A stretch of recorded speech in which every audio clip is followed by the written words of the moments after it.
Salut les amis, j'espère que vous allez bien. Moi ça va nickel. Je suis super content de vous retrouver pour une nouvelle vidéo. Comme la précédente vidéo, on va continuer sur le thème du polissage. Aujourd'hui, de quoi on va parler? Ce sera le polissage d'un panneau au niveau d'un tableau de bord. On se regarde ça après l'intro.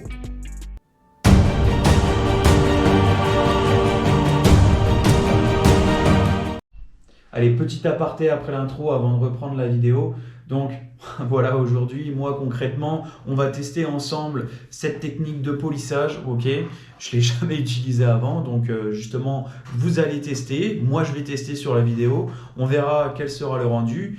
Je vais donc utiliser dans un premier temps la nanopolisseuse, et puis dans un second temps, je vais utiliser aussi un pad de polissage manuel. Bien évidemment, pour la nanopolisseuse et mon pad manuel, je vais utiliser donc des pads de finition qui sont vraiment assez tendres, avec un polish de finition pour pas trop attaquer mon vernis, parce que je connais pas trop la densité de mon vernis.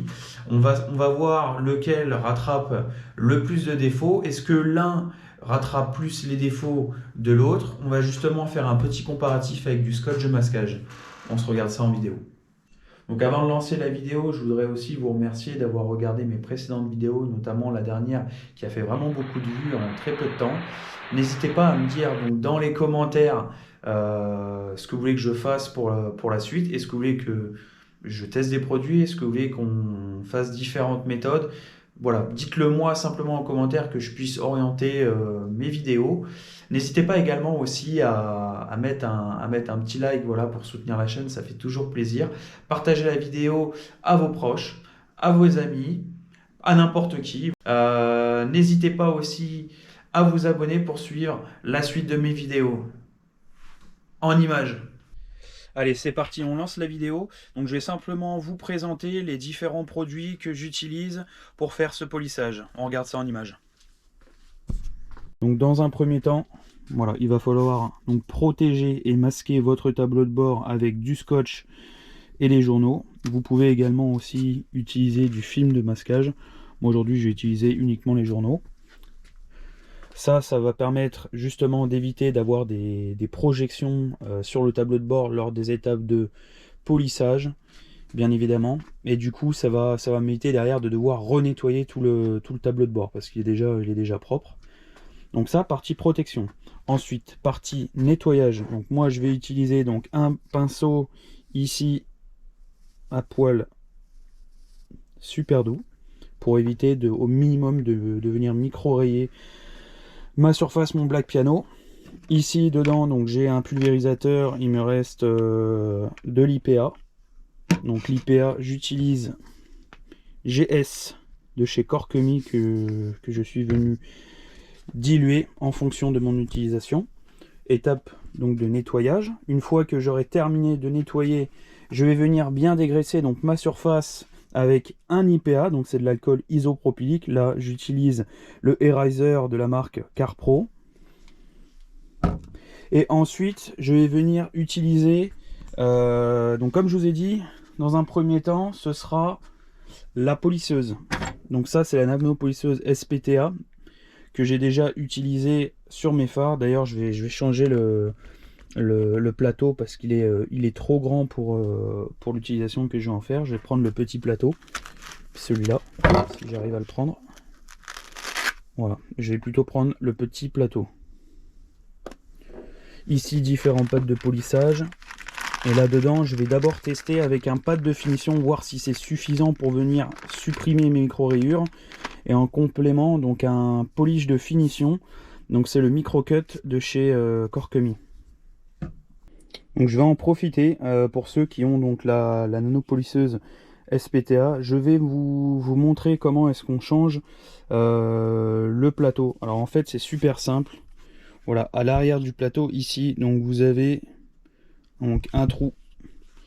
Je sais pas si on verra à la caméra. Je vais me mettre au niveau du soleil, au niveau de la lumière. En fait, quand vous tournez votre pad, vous voyez là. En fait, à l'intérieur, vous avez un axe qui tourne avec un trou. Donc, il faudra aligner en fait votre axe où il y a le trou avec l'orifice. Donc, comme ça.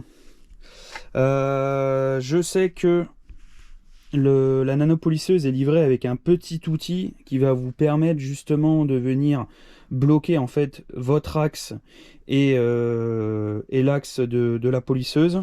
Moi je l'ai pas, donc j'utilise, voilà, vous pouvez utiliser quelque chose. En fait il va falloir venir donc bloquer cet axe comme ce fer, et là voilà, et là le plateau se dévisse. En fait si vous ne bloquez pas les deux axes, eh ben vous n'arriverez pas à dévisser tout simplement votre plateau. Donc là je dévisse et ensuite je viens revisser l'autre. Donc à une main, bien évidemment c'est pas évident, mais bon, j'essaye de vous filmer tout, comme ça au moins vous êtes au courant de comment changer. Voilà, une fois que j'ai mis mon nouveau plateau et que j'ai bien vissé, je retire, et là vous voyez le plateau, je le tourne, il bouge plus, c'est nickel. Et dernière partie, donc la phase de protection. Donc je vais utiliser donc ici la céramique Endlex DC60. Donc c'est une céramique qui a une durée de vie entre 1 et 2 ans, mais je pense qu'en intérieur on aura vraiment une durabilité assez intéressante. Pourquoi est-ce que je viens mettre une protection? Tout simplement c'est pour éviter que ma surface derrière soit micro-rayée de nouveau lorsque je viendrai nettoyer ma surface, donc avec un pinceau, parce que ça, mine de rien, même si c'est un pinceau à poil doux, de toute manière, dès lors que vous avez un contact, en fait, un contact mécanique sur une surface, pardon, ça crée forcément des micro-rayures. Donc l'avantage de poser en fait ma céramique, c'est que ça va vous rajouter une légère couche en fait au-dessus votre vernis, et en fait la surface qui sera micro-rayée, donc ce sera la petite couche de céramique que vous aurez posée sur votre tableau de bord. Voilà, donc la céramique, et moi je vais donc l'étaler à l'intérieur avec un pad, voilà, un pad microfibre. Bien évidemment, je vais, vu que je suis en intérieur pour éviter d'en foutre partout, je vais venir asperger mon pad et ensuite étaler mon produit, pardon, avec le pad. Une fois que j'aurai fait ça, je viendrai essuyer avec une microfibre et ensuite ce sera terminé.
Et voilà le rendu.